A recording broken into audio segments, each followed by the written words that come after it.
کریم آقا علیہ السلام اپنی حدیث مبارکہ میں خود ارشاد فرما رہے ہیں کہ من صلی علی حین یصبح عشر او حین یمسی عشر ادرکته شفاعتی یوم القیامہ. میرے کریم آقا علیہ السلام ارشاد فرما رہے ہیں کہ جو میرا امتی میری ذات پر صبح کے وقت 10 مرتبہ درود پاک پڑھے گا،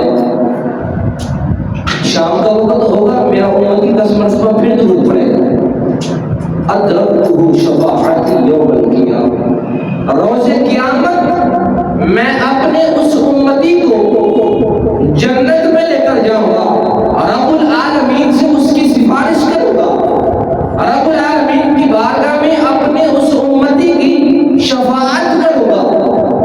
وجہ کیا ہے؟ رسول فرماتے ہیں کہ اگر امتی صرف صبح 10 مرتبہ درود پڑھتا ہے، 10 مرتبہ شام کو پڑھتا ہے، میں شفاعت اس کی کروں گا.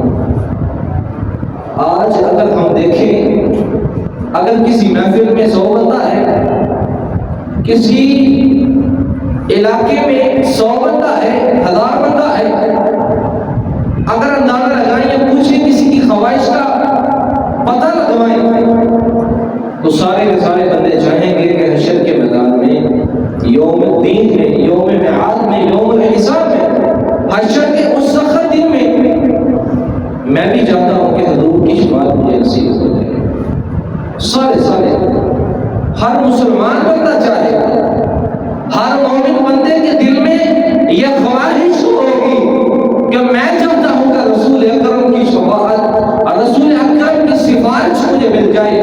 حضور مجھے روز قیامت اللہ کی بارگاہ میں کہیں مولا یہ میرا امتی ہے، مجھ سے محبت کرتا تھا، میری ذات پر درود پڑھتا تھا، مولا میں اسے جنت میں لے کر جانا چاہتا ہوں. ہر بندے کی خواہش ہوگی، ہر بندہ چاہے گا رسول اکرم میری شفاعت کرے، میری سفارش کرے، میرے گناہوں کی بخشش کروائے. اور اگر بندہ کوئی کام کرنا چاہتا ہے تو اس کے لیے جدوجہد کرنی پڑتی ہے، کوشش کرنی پڑتی ہے. کتنی آسان کوشش ہے، کتنا چھوٹا عمل بتایا. حضور خود بتاتے ہیں اگر شفاعت حاصل کرنا چاہتے ہو تو پھر من صلی علی حین یصبح عشر او حین یمسی عشر ادرکته شفاعتی یوم القیامہ پر عمل کرو. صبح کے وقت 10 مرتبہ درود پڑھو، شام کے وقت 10 مرتبہ درود پڑھو. حضور فرماتے ہیں میں تمہیں رب العالمین کی بارگاہ میں سفارش کر کے جنت میں لے کر جاؤں. آسان کام ہے، چھوٹا فعل ہے، چھوٹا عمل ہے، لیکن وعید بڑی ہے. عمل کرنے پر جزا بڑی ہے. رب العالمین عمل چھوٹا ہے، رحمت زیادہ ہے. عمل چھوٹا ہے، فضیلت زیادہ ہے.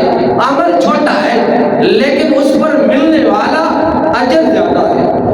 عمل چھوٹا کرے گا، چند سیکنڈ میں، چند منٹ میں حضور کی ذات میں درود پاک پڑھا جائے گا. اس حدیث پر اگر عمل کریں تو صبح 10 مرتبہ، شام 10 مرتبہ، لیکن شفاعت کا مجدہ حضور سناتے ہیں.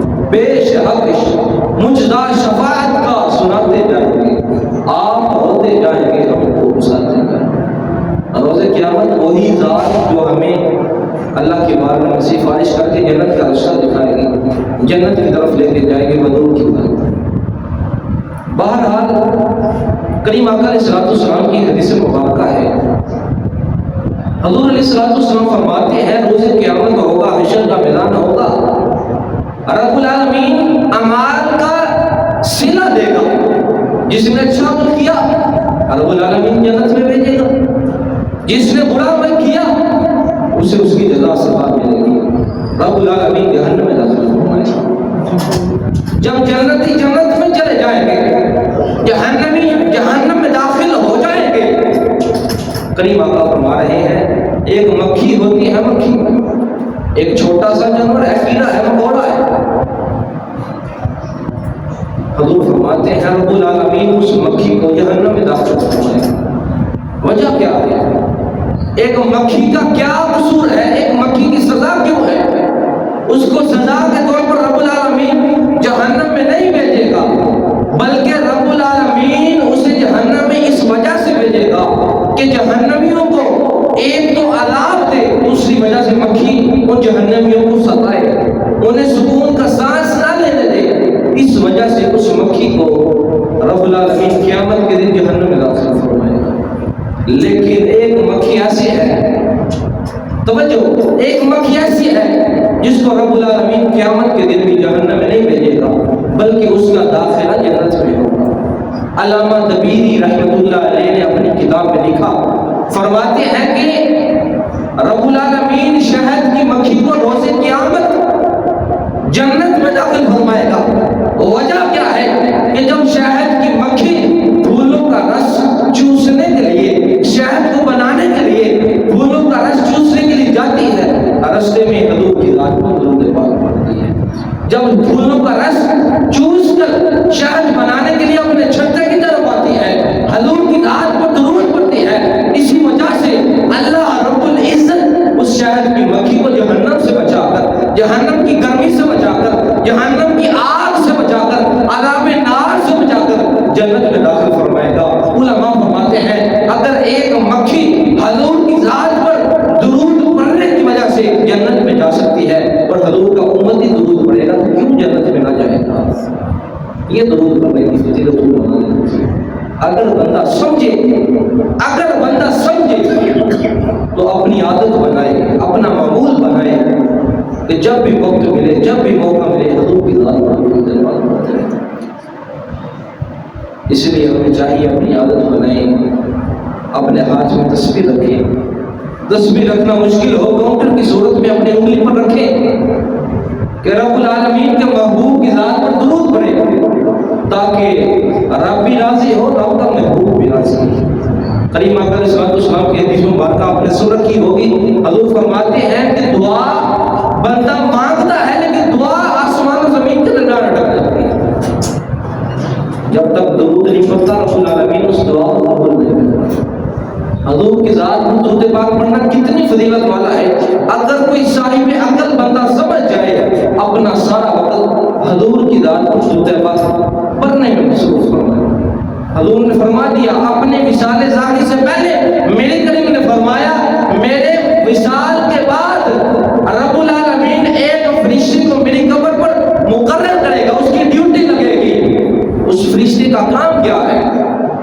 جب بھی کوئی امتی حضور کی ذات پر درود پڑھتا ہے، حضور کی بارگاہ میں درود و سلام کا نذرانہ پیش کرتا ہے، فرشتہ عرض کرتا ہے یا رسول اللہ آپ کے فلاں امتی نے، اس کے باپ کا نام یہ ہے، اس بندے کا نام یہ ہے، اس نے آپ کی ذات پر درود پڑھا ہے، یا رسول اللہ اس درود کو قبول کر لیجیے۔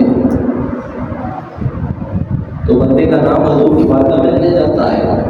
وجہ کیا ہے؟ صرف درود۔